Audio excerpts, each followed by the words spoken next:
Bonjour à toutes et à tous, c'est Romilou, j'espère que vous allez bien. Je suis donc bien sûr évidemment très heureuse de revenir vers vous aujourd'hui pour continuer un petit peu à vous parler de la dépendance affective et notamment donc des petits sous-groupes, on va dire, pour travailler cela.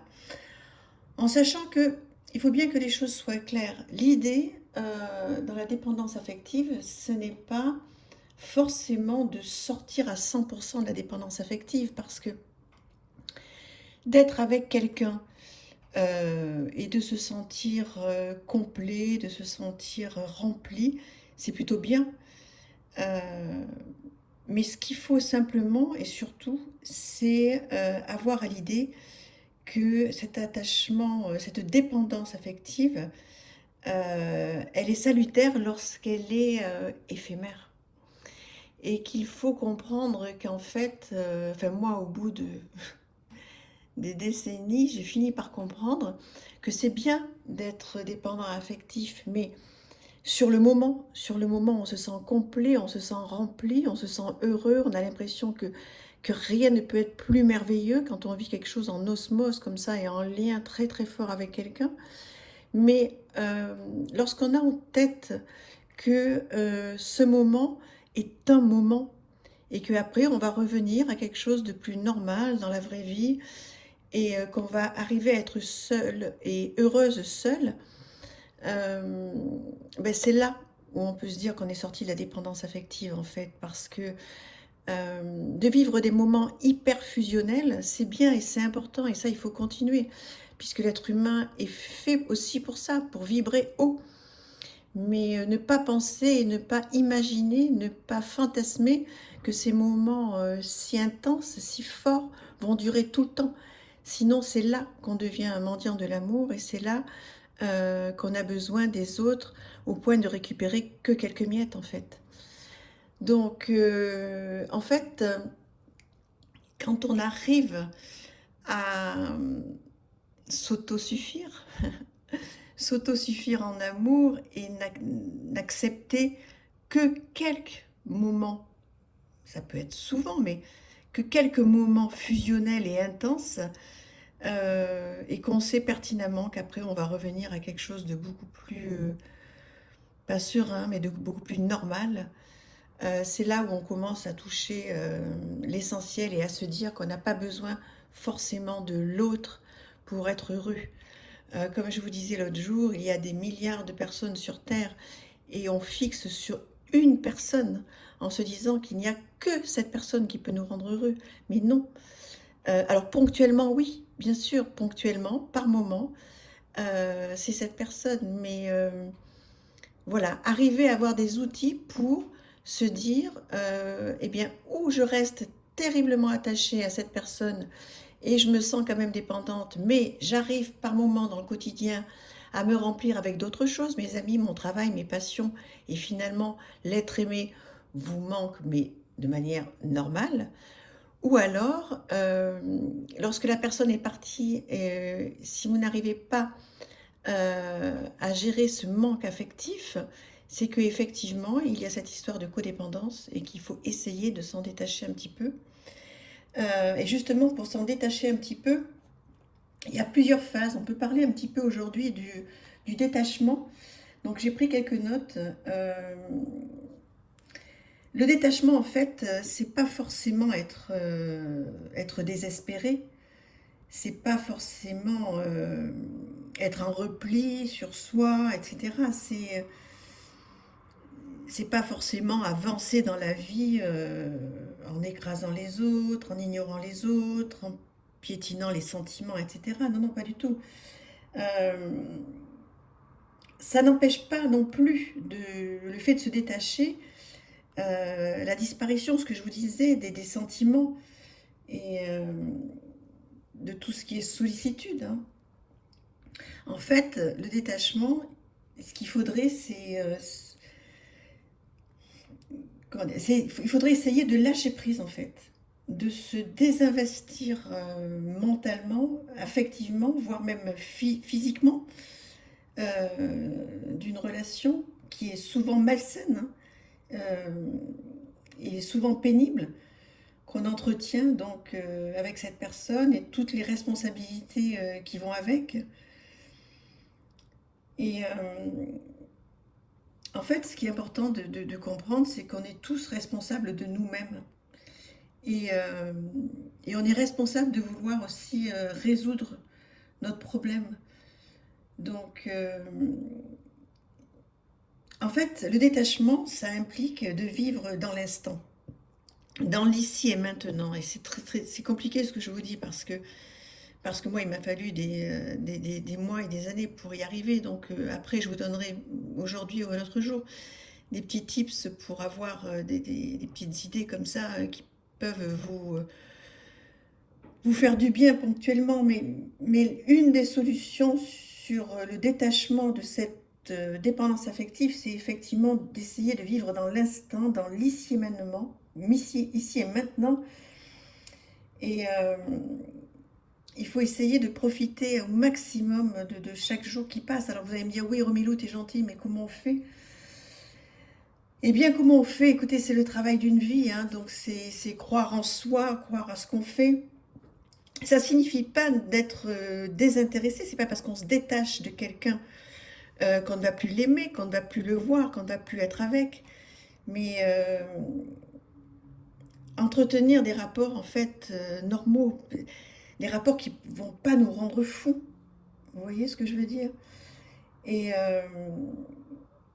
comment se détacher affectivement, mentalement, physiquement comment se détacher à cette torture, hein, cet enchevêtrement, on peut dire. Alors bon, ben au départ, ça va être compliqué. Donc, il va y avoir des doutes, des maladresses. Vous allez tâtonner, hein, parce que la personne est un objet c'est une obsession.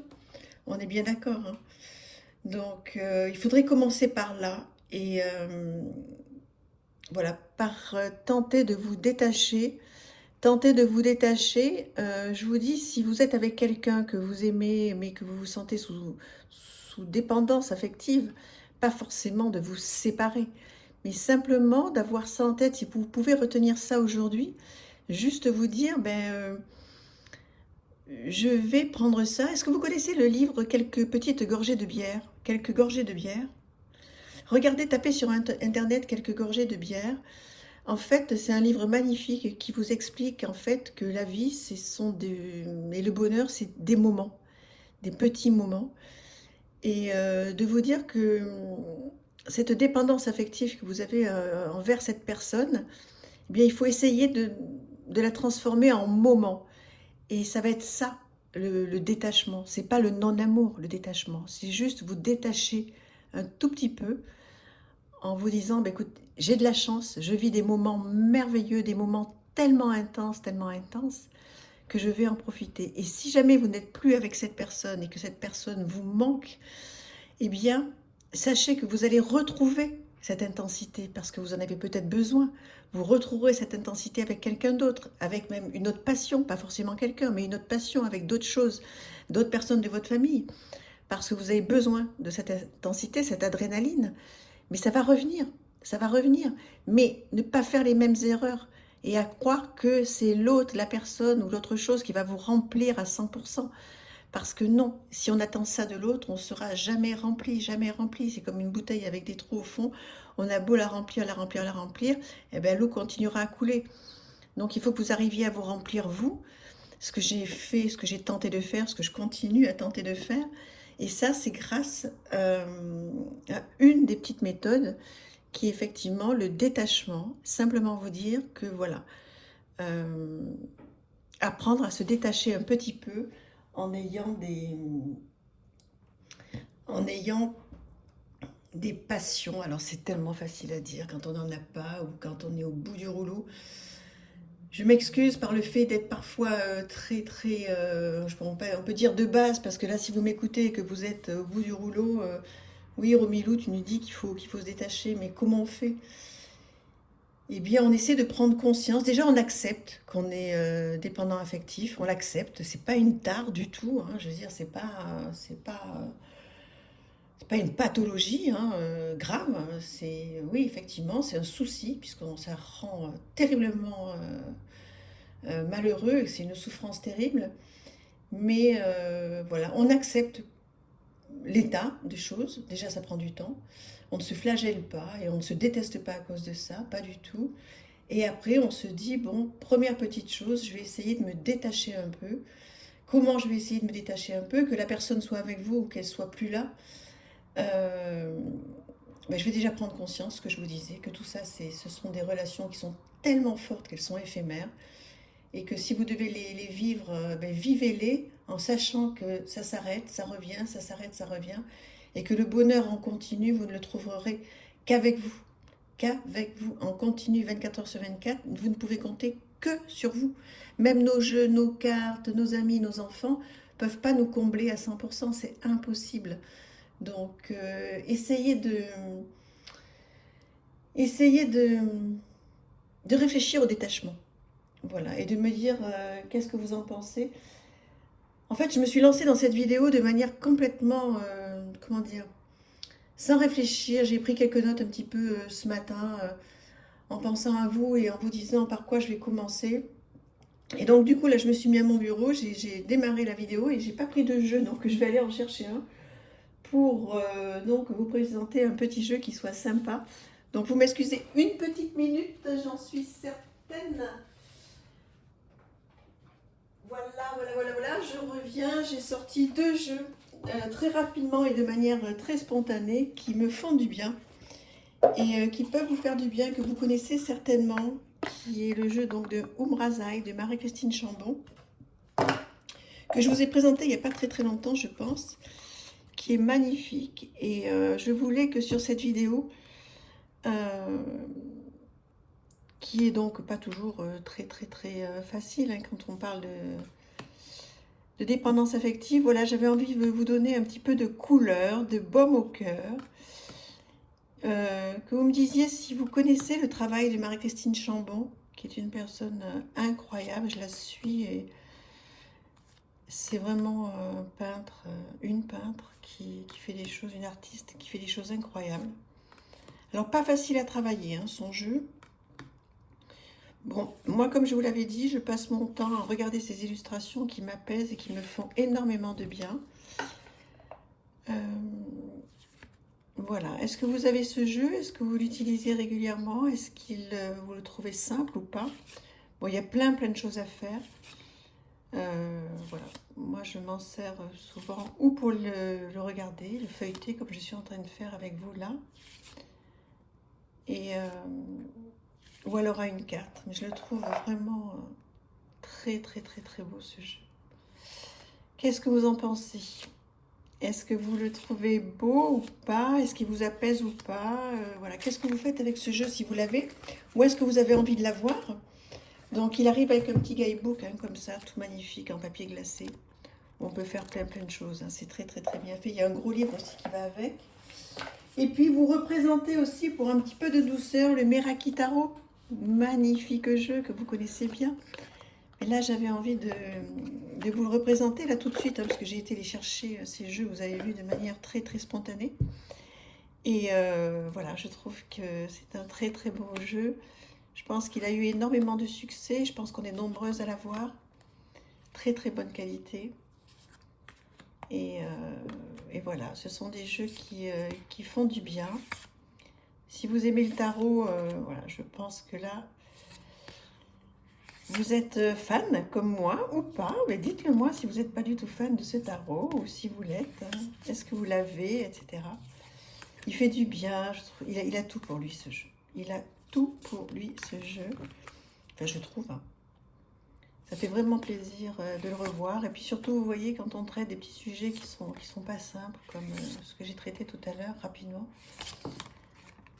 je pense que ça fait du bien après de regarder des petits jeux. Alors, pas forcément faire un tirage, hein, parce que le sujet du détachement est déjà suffisamment lourd comme ça. Donc, pas forcément faire un tirage après, mais enfin, en ce qui me concerne, hein, mais simplement regarder de belles illustrations. Voilà. On a beaucoup de chance d'avoir des outils à notre disposition qui nous permettent un petit peu Du prendre du recul, hein, on regarde, ça c'est les petits mots-clés, on regarde ce qu'on vit. Voilà, dites-moi qu'est-ce que vous pensez de cette vidéo, est-ce que ça vous a parlé ou pas, est-ce que vous aimez ces jeux ou pas, etc. etc. Et puis on continue à échanger. Merci à tous les abonnés, tous ceux qui sont arrivés il n'y a pas très longtemps, tous ceux qui sont là depuis le début. Si vous saviez comme je suis attachée à vous et à vos commentaires, vous n'avez pas idée. Voilà, je ne suis pas dépendante, hein. Quoique. Je vous embrasse très très fort. À très vite, merci. Au revoir.